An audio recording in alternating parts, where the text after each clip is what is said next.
Hello students, तो चलिए आज हम लोग शुरुआत करते हैं क्लास 10 के एक्सरसाइज 5.2 के क्वेश्चन नंबर 3 के फोर्थ पार्ट का। इस क्वेश्चन के बाकी जो 3 पार्ट था वो हमने पिछली वीडियो में कवर कर रखा है, तो आप लोग प्लेलिस्ट में जाकर के देख सकते हो। बाकी इस क्वेश्चन में हम लोगों को करना क्या था, तो हम लोगों को ये जो एपी गिवन है उसमें हम लोगों को जो ब्लैंक स्पेसेस है या जो ब्लैंक बॉक्सेस है उसका वैल्यू फाइंड करना और उसमें पुट कर देना है। तो इसके जो बाकी 3 पार्ट थे वो हमने बहुत इजीली सॉल्व किया था, एकदम सेम मेथड से हम लोग अभी भी सॉल्व करने वाले। तो ये जो सीक्वेंस है वो हम लोगों को क्या दिया हुआ है, तो -4 ब्लैंक ब्लैंक ब्लैंक और 4 ब्लैंक्स है हमारे पास। उसके बाद लास्ट टर्म हमारे पास क्या है, 6 है। तो हम लोग इसको नेमिंग कर लेते हैं। जैसे कि इसको हम लोग क्या लिख सकते हैं, फर्स्ट टर्म, इसको सेकेंड टर्म, इसको third term, fourth term, fifth term, और ये हमारा क्या हो जाएगा, सिक्स्थ टर्म हो जाएगा। ठीक है, अब हम लोग क्या करते हैं, हम लोगों को ए का वैल्यू पता है। क्यों? क्योंकि फर्स्ट टर्म ही तो हमारा ए का वैल्यू होता है। तो ए का वैल्यू पता है तो A6 का भी वैल्यू पता है ना। तो हम लोग A6 को क्या लिख सकते हैं, A plus 6 minus 1 D. 6 minus 1 D क्यों? क्योंकि 6 हमारा नंबर ऑफ टर्म्स था, तो नंबर ऑफ टर्म्स तो यहाँ पर 6 है, तो 6 माइनस 1 हो गया। अब ये जो टर्म है वो क्या है, तो 6 है, इज इक्वल्स टू ए का वैल्यू कितना पता है, तो -4 प्लस 6 माइनस 1 क्या होता है, तो 5, और ये डी। अब देखिए ये जो 4 है इधर नेगेटिव है ना, तो इधर जाके वो पॉजिटिव हो जाएगा। तो ये क्या हो जाएगा, 6 + 4 इज इक्वल्स टू 5d।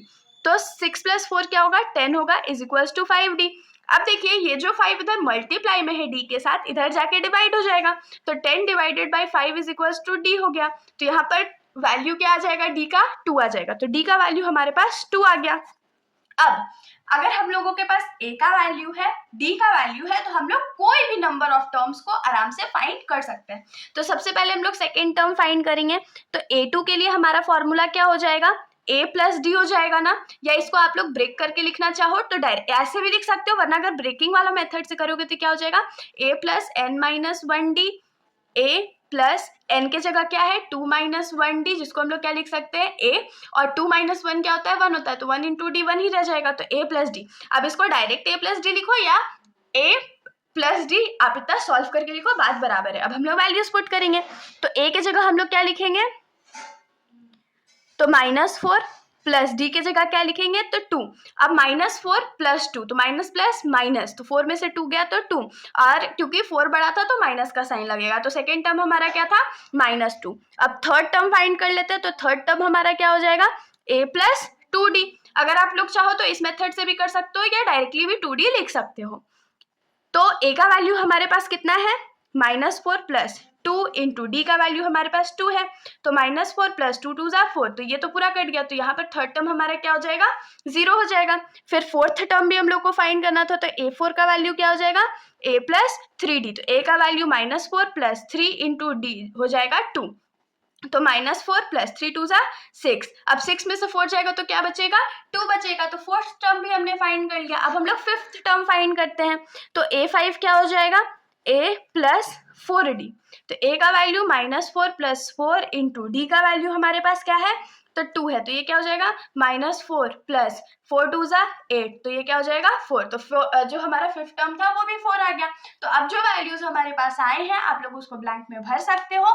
और इसके साथ हमारा ये क्वेश्चन तो कंप्लीट हो गया। अब हम लोग आ जाते हैं इस क्वेश्चन के फिफ्थ पार्ट पर।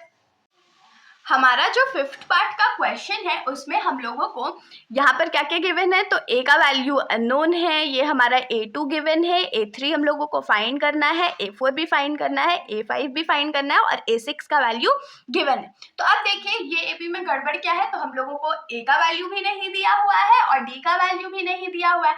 और जिस क्वेश्चन में हम लोग को a और d दोनों का वैल्यू नहीं गिवन होता है उसमें हम लोग क्या करते हैं, तो जो दो वैल्यूज दिए गए हैं, जैसे a2 का वैल्यू और a6 का वैल्यू गिवन है, उसमें से हम लोग इक्वेशन निकालेंगे और उसके बाद उसको सॉल्व करके a और d का वैल्यू निकाल लेंगे।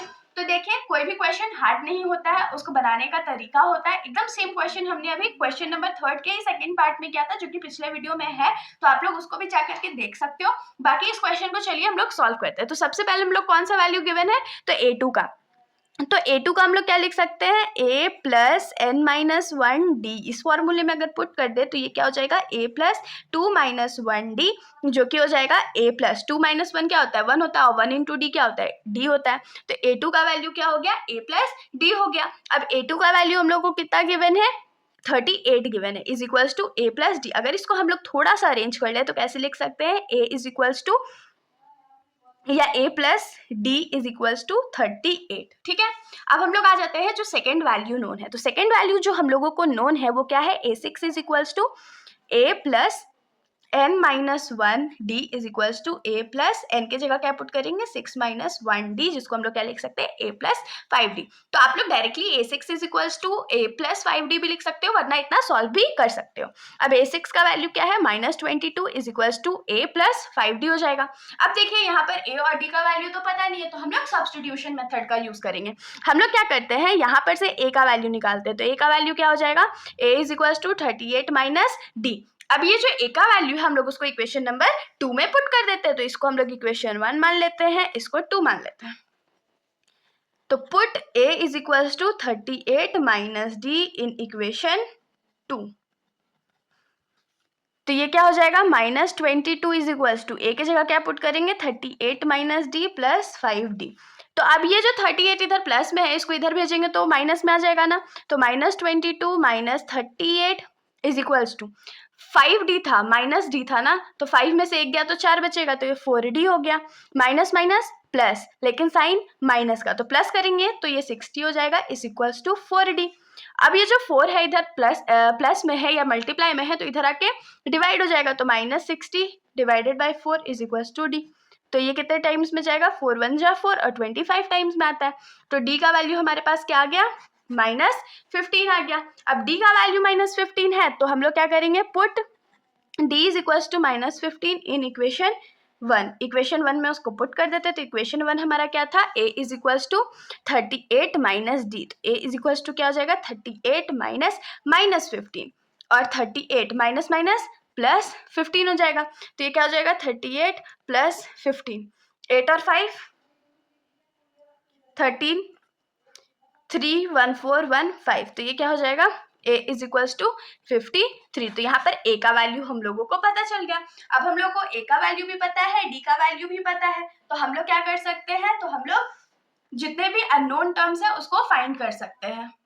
तो हम लोग फर्स्ट टर्म जो फाइंड किए हैं वो हम लोग को फर्स्ट टाइम फाइंड करना था, तो a1 is equals to a हो जाएगा जो कि 53 था। उसके बाद हम लोगों को a3 का वैल्यू फाइंड करना था, तो a3 का वैल्यू क्या हो सकता है, a प्लस 2d हो सकता है। तो ये क्या हो जाएगा 53 प्लस 2 इंटू डी का वैल्यू कितना था, तो -15। तो 53 प्लस माइनस 2 इंटू 15 क्या होता है, तो 30 होता है। तो 53 में से हम लोग 30 माइनस करेंगे तो 3 से 0 गया तो 3 बचेगा, 5 में से 3 गया तो 2 बचेगा, तो 23 हो गया। अब हम लोग को a4 का वैल्यू फाइंड करना था, तो ये क्या हो जाएगा a प्लस 3d। तो a का वैल्यू 53 प्लस 3 इंटू डी का वैल्यू -15। तो ये क्या हो जाएगा 53 प्लस माइनस 3 15 जा 45 होता है ना। तो 53 में से हम लोग 45 माइनस कर लेते हैं, तो 15 में से 5 जाएगा तो कितना बचेगा 8 बचेगा, और ये तो 0, तो ये हमारे पास क्या हो गया 8 आ गया।